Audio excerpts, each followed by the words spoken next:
It's time to take control of the narrative and delete racial inequality in the workplace.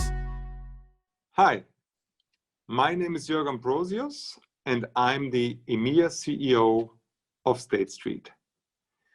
Welcome to Reboot with Superbames, an initiative that allows us to hear from inspiring ethnic minorities making a mark in the corporate world. We are sharing these stories to help control the narrative, alter perceptions and biases, and delete inequality in the workplace. Today, it's my honor to interview a Superbame from my organization, Ritu Shirgaokar. So let's get to it. Ritu, given your remarkable achievements, can you please bring us on your journey, who you are, and what has made you? Thanks, Joerg. So my role here at State Street is Head of International and Regulatory Legal. My parents emigrated to the UK from India in the late 60s. So as a child of immigrant parents, I'm a kiddigrant. There are two experiences that I'd share with you which shaped me growing up. Firstly, from my early school years, I do recall a very strong sense of being different because of my colour, left out, excluded, and at times bullied. My father signed me up for self-defense lessons. So for a couple of years, I did karate, aikido, and jiu-jitsu. His wish being that I could protect myself if I needed to. And then one day, I must have been about 14 years old, someone did pick a fight with me at school, in the schoolyard. There were a load of kids standing around in a circle, heckling and watching and jeering. And I did actually fight back. I had always been afraid to up to that point, but I think that day I felt equipped to. And I won the fight.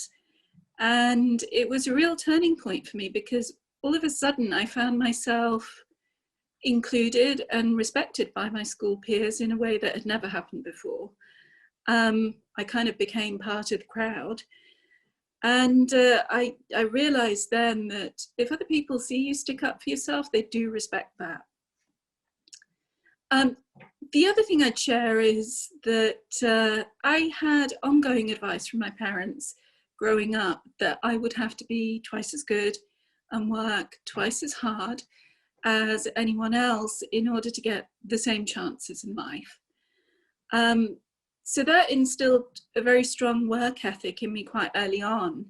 In the same vein, they did also push me towards the prestige professions because in their experience of coming to the UK, they felt that a high status profession would offer me a buffer from social inequality that they saw as inevitable because of my race and or my gender. So I took a law degree and fortunately I've never looked back. Whilst it's always been hard work, I've also always found it a privilege to be able to practice law. What inherent practices exist in society today that reinforce racism or systemic discrimination in the workplace, ultimately hindering minorities' progression? In my view, what we're dealing with in the workplace is not conscious ill treatment of minorities. It's a collective of inherent affinities. And it's a collective that hardens over time to result in an unthoughtful approach generally towards minorities and the barriers that they face. It results in systemic racism, where power and privilege remain in the hands of the white majority. It results in a lack of role models, which then self-perpetuates because bright, diverse background people simply make other choices. along the way because they can't see anyone that looks like them at the top. So they just don't even believe it's a possibility to advance. So there is unconscious bias, for sure, but I think there's also conscious bias, and we need to be braver about recognizing that.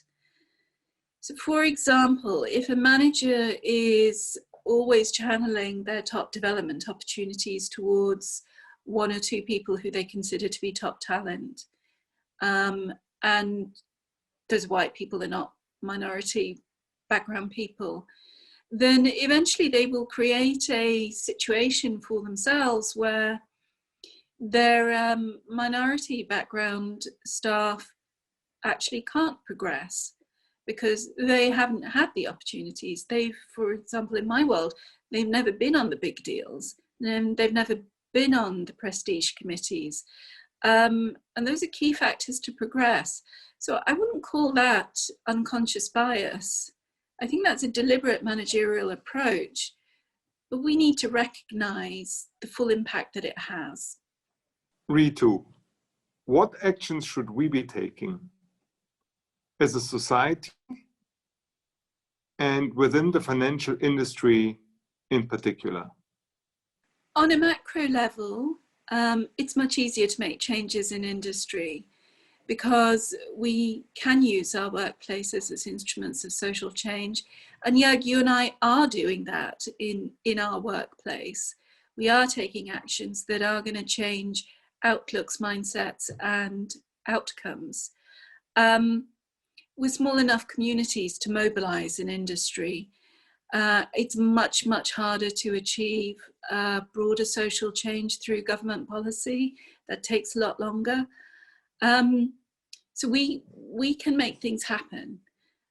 As an industry, we're accustomed also to using our might, our economic power to influence issues that are of direct relevance to us. I think we need to, as an industry, start to see the eradication of racial inequality as a directly relevant issue to us, because ultimately it's about sustainability and about the survival of the industry. So I think we need to start positioning our might, using our platform on the issue across industry, and we need to start doing that now. As a super BAME role model and leader, what advice would you give the other professional ethnic minorities and the next generation coming into the workplace? Thanks, Joerg. So I'd offer 3 points of advice. Firstly, as it's not a level playing field, you are going to need to push back at times. And it's important to learn the art of respectful challenge, which means knowing how to use your voice in a way that engages the other side with a sense of allyship into the issue, as opposed to a feeling of offence or avoidance. The second point of advice I would offer is most minorities do suffer more acutely from imposter syndrome. And the best counterbalance to that is to have a strong network. So be deliberate about creating your network of friends, in work, outside of work, professional mentors and family, people you trust to offer you balanced perspectives, and use those relationships, get those perspectives, because that's what will keep you balanced and centered as you face difficult decisions as you go through your working life. And finally, I'd say working life is tumultuous. So it's important to make some time for disappointment and setbacks. Make space for that. Everybody comes up against setback and disappointment in their working life, and generally more than 2 or 3 times. The quality I've always admired the most in colleagues is when, I have seen them take a bit of a blow, but it doesn't shake their sense of self-belief or their confidence longer term. They pick themselves up, dust themselves down, and they go on to bigger and better things. So I think an important part of being resilient is is recognizing when to move on and draw a line under things. Thank you, Ritu, for sharing your personal experiences and perspectives today. And I have to admit, I'm happy that I didn't run into you when you practiced your karate during your school time. As an ethnic minority ally, and in my role as a senior leader, I see it as my duty to listen to you and to support you. And beyond this, I'm committed to helping achieve an equal workforce at State Street. It's time to reboot with superhero Black, Asian and minority ethnic professionals redefining the corporate world.